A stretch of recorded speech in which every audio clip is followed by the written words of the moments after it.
नमस्कार मित्रांनो, आद्या न्यूज चॅनलवर तुमचे सहर्ष स्वागत. कशा आहात? मस्त ना? मी पण मस्त आहात. तर माझे व्हिडिओ बघताना रोज बघा आणि कमेंट करा, शेअर लाईक तर करतच जावा. तर मित्रांनो, बरेच असे कमेंट होते, काही एक दोन कमेंट आले ते मला की ताही म्हणजे लग्नानंतर कसे राहायला पाहिजे, लग्नानंतरचं नातं कसं असायला पाहिजे, असं कमेंट आलं होतं. मग तर ते आलेल्या स्टोरीवरनं मी एक म्हणजे लगेच लग्न तुटतं किंवा लग्नबंधन खूप वर्षासाठी टिकवण्यासाठी काय करावं लागतं, किंवा काही वेळा असं होतं की लग्न होऊन 5-6 महिने झालं असतात किंवा वर्षभराच्या आतच नवरा किंवा बायको दुसऱ्या पुरुषासोबत संबंध ठेवायला लागते किंवा अफेअर करा, म्हणजे थोडक्यात आपण असं म्हणजे अफेअर सुरूच करतात. तर त्याचे असे मूळ कारण आहेत मित्रांनो. तुम्हाला मी ह्या व्हिडिओतून पूर्ण सांगणार आहे आणि त्याचे कारण पण सांगणार आहे.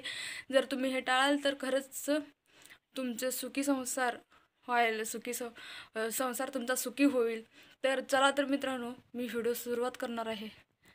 की भांडण येतं, भांडण तर नवरा बायकोचे तर होतच असतात, त्याचबरोबर मित्रांचे, सासऱ्यांचे, घर म्हटलं की भांडणं सुरूच असतात.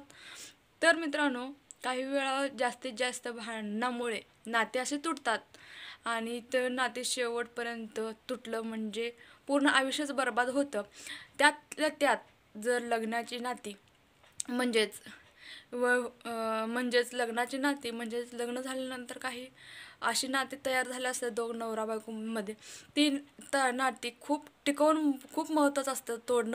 तोडायला वेळ लागत नाही, मात्र टिकवायला मात्र खूप वेळ लागतात. आता असे बऱ्याच कुटुंब आहेत म्हणजे त्यांचे लग्न 2 वर्ष किंवा 3 वर्ष पर्यंतच राहिले, त्याच्यानंतर त्यांचे डायव्हर्स झालेत किंवा म्हणजे आपल्या भाषात मराठी भाषात म्हणायचं झालं तर त्यांचे सोडचिठ्ठी हा शब्द असला, सोडचिठ्ठी झालेला आहे. त्यांच्यामुळे असे अनेक म्हणजे त्यांच्या मुलावर खूप वाईट परिणाम पडतात. मुलं देखील बिना वडील जिवंत असताना बिना म्हणजे वडिलांना राहावं लागतं, तर किंवा आई जिवंत असताना आईविना राहावं लागतं, असं परिस्थिती झाली. त्याच्यामुळे अनेक म्हणजे लहान मुलावरही त्याचा खूप वाईट परिणाम होतो. तर मित्रांनो, ह्याचे कारण म्हणजे आता अनेक जण असतात म्हणजे त्यांना लग्न कसं टिकवायचं किंवा आपला संसार कसं टिकवायचं हे काय कळत नाही. फक्त त्यांनी म्हणजे काही लोक असं असतात, खरं प्रेम करत नाही आणि त्यांचं नातं टिकवायचं कधी प्रयत्नही करत नाही, म्हणून त्यांचं लग्न तुटतं. तर मित्रांनो, पहिला प्रश्न असा होता की बायको का अफेअर करते किंवा बायको का दुसऱ्यासोबत अफेअर करते आणि त्याचं लग्न का तुटतं. ह्याचं एक रिझन आहे मित्रांनो. तर एक तर तिचा जोडीदार योग्य नसतो किंवा ती म्हणजे ज्या पद्धतीने ती राहत असते त्या पद्धतीने तिचा जोडीदार नसतो किंवा तिची इच्छा तो पूर्ण करत नसेल किंवा अशा कारणामुळे ती बायको दूर राहत असते किंवा प्रत्येक वेळेस त्याची पुरुषाची काही सवय असतात, पेणे मारणे किंवा वारंवार तिच्या माहेरच्यावरनं तिला चिडवणे, त्रास देणे. या कारणामुळं ती कंटाळून तिला म्हणजे जे घरात सुख मिळत नाही, जे म्हणजे आपल्या कुटुंबात सुख मिळत नाही, ती बाहेर शोधायला सुरू करते आणि त्याच्यामुळे ती म्हणजे ह्याला हे सगळं सोडून ती बाहेर अफेअर करते किंवा रिलेशनशिप ठेवते. तर मित्रांनो, पुरुष पण ह्याच कारणामुळे तो दुसऱ्या बाईसोबत फक्त समाधानासाठी, फक्त शरीराचा भोग घेण्यासाठी तो दुसऱ्या बाईचा शोध घेतो किंवा दुसऱ्या बाईसोबत नादावतो, म्हणायला पण काही हरकत नाही. दुसऱ्या बाईच्या नादाला लागतात याचं कारण एकमेव असं असतं की ते कालांतर बदललं, काय घडलं तरी काही स्त्रिया अशा असतात की आपल्या जे पहिल्यापासून वागत असतात त्याच पद्धतीने वागतात. कितीही काळ बदलला, काही झालं, हाय त्याच पद्धतीने राहतात. नाही, लाईफस्टाईल बदलत नाही त्यांनी किंवा त्यांच्यात वागणूकमध्ये काय बदल करतात. जे गावंढळ असतात किंवा काही प्रमाणात जे त्यांना असतात, लाईफस्टाईल असतं किंवा त्यांच्यात बोलण्यात वागण्यात जे पद्धत असते ती काहीच बदलत नाही. आणि जे ज्या पद्धतीचं नवऱ्याला आवडत असतं त्याच्या विरुद्ध वागतात.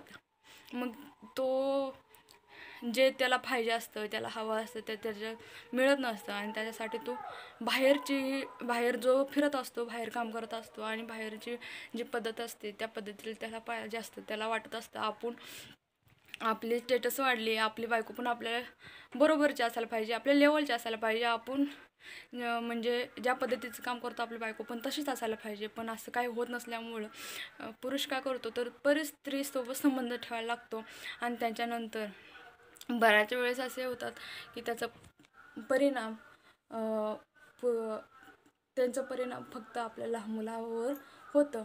आणि हे टाळू नये किंवा तुम्हाला वाटत असेल की हे चुकीचं आहे की आपलं म्हणजे लग्न खूप वर्षासाठी टिकावं, जसं की आपले आई वडील म्हणा किंवा आपल्या आजोबांची लग्न म्हणा, किती वर्षपर्यंत की त्यांच्या पण काळात होतच नव्हतं.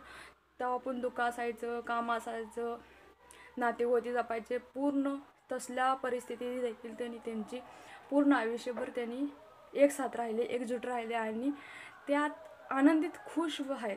पण आपलं मात्र लग्न झालं की 5-6 महिन्यातच लग्न तुटतं किंवा काही ना काही कारणानं दुसऱ्यांच्या नादाला लागतात. ह्याची काही कारणं असे असतात.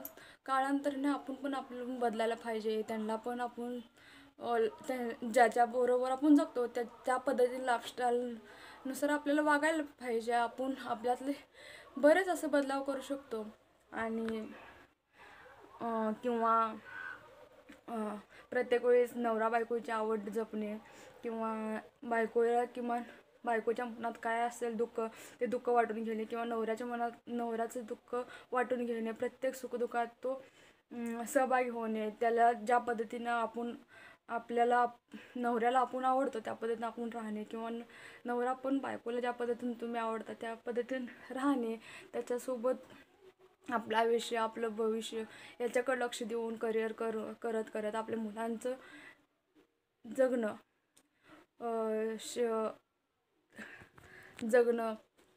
जगत आपण आनंदी राहावं. यासाठी मी तुम्हाला एक टिप्स सांगणार आहे, आपण कसं आनंदी राहायचं.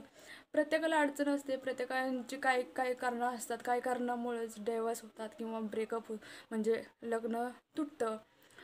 त्याच्यामुळे अनेक अडचणीमुळे काही घटना घडतात असे, त्याच्यामुळे त्यांचं लग्न तुटतं. तर हे तुटू नये, हे होऊ नये, तर एक टिप्स सांगणार आहे मित्रांनो. जर तुम्ही समोरच्याला समजून घेतला की त्यांच्या मनात काय चालू आहे, त्याचं मूळ कारण समजून घेतलं आणि तुम्ही त्या पद्धतीने वागाल आणि किंवा तुमच्या प्रत्येक गोष्टी तुम्ही त्याच्यासोबत शेअर करत जावा, तो पण तुमच्यासोबत शेअर करा आणि तुम्ही पण त्यांच्या प्रॅक्टिकली वागायला शिका, पॉझिटिव्ह वागायला शिका. जोपर्यंत तुम्ही तुमच्या साथीदाराला सपोर्ट करत नाही, तुमच्या साथीदाराला तुम्ही असं समजून घेत नाही, तोपर्यंत तुमचं नातं टिकणार नाही. आणि प्रत्येक वेळेस जरा फ्रेश मूडमध्ये राहत जा. जर वेळेस तुम्ही कामाचं कंटाळून येत असता आणि त्यावेळेस तुमचं अशा वागण्यामुळं तुमच्यात खरंच खूप वेळ होतं आणि त्याच्यामुळे पण नातं तुटतं. हे तुटू नये यासाठी असं वागत जावा, म्हणजे रिलॅक्स वागत जा. किती पण टेन्शन असलं की चेहऱ्यावर हसू ठेवत जावा.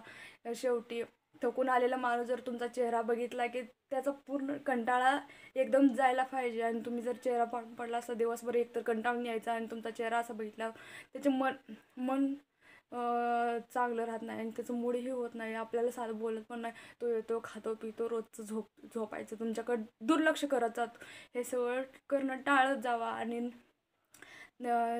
पॉझिटिव्ह राहत जा, प्रॅक्टिकली विचार करा. तर एवढंच मी सांगू शकते. कारण मी पण खूप वर्ष माझं लग्न टिकलं नाही म्हणण्यापेक्षा मी वैवाहिक माझं जीवन जगली नाही. पण मला एवढं सांगावं असं वाटतं म्हणून मी सांगते. किंवा असं बरेचदा होतं माझ्या बाबतीत, असं काही घडलं नाही पण मी सांगते तुम्हाला कारण जे माझ्या बाबतीत तर घडलं नाही, पण असं भविष्यात अशा अनेक स्त्रिया आहेत, असं घडतं प्रत्येकाच्या आयुष्यात. तर एवढंच. तर व्हिडिओ आवडला असेल तर लाईक, शेअर, सबस्क्राईब करा. एवढंच सांगायचं होतं मित्रांनो. बाय.